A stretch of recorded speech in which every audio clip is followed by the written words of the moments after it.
अस्सलाम वालेकुम नाजरीन, अज़ीज़ तलबा व तालिबात। सदर जमहूरिया राम नाथ कोविंद ने कहा है कि असातिज़ा ही मुल्क की तामीर करने वाले हैं, जो शहरियों की तरक्की करने के लिए उनकी किरदार साजी की मजबूत बुनियाद हमारे बच्चों में डालते हैं। मिस्टर कोविंद ने कौमी असातिज़ा एवार्ड की वर्चुअल तकरीब से अपने खिताब में आज कहा कि असातिज़ा की हकीकी कामयाबी तलबा को अच्छा इंसान बनाना है,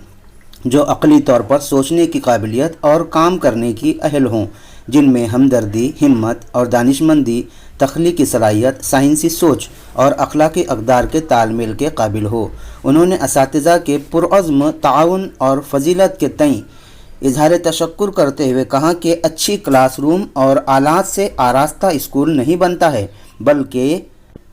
असातिज़ा के अज़्म और कुर्बानी से उसकी तामीर होती है। इस तकरीब में मुल्क की मुख्तलिफ़ रियासतों और मरकज़ के इंतज़ाम इलाक़ों के 47 असातिज़ा को एजाज़ से नवाजा गया, जिनमें 18 खातून असातिज़ा है और 2 दिव्यांग यानी माजूर ज़मरे के टीचर हैं।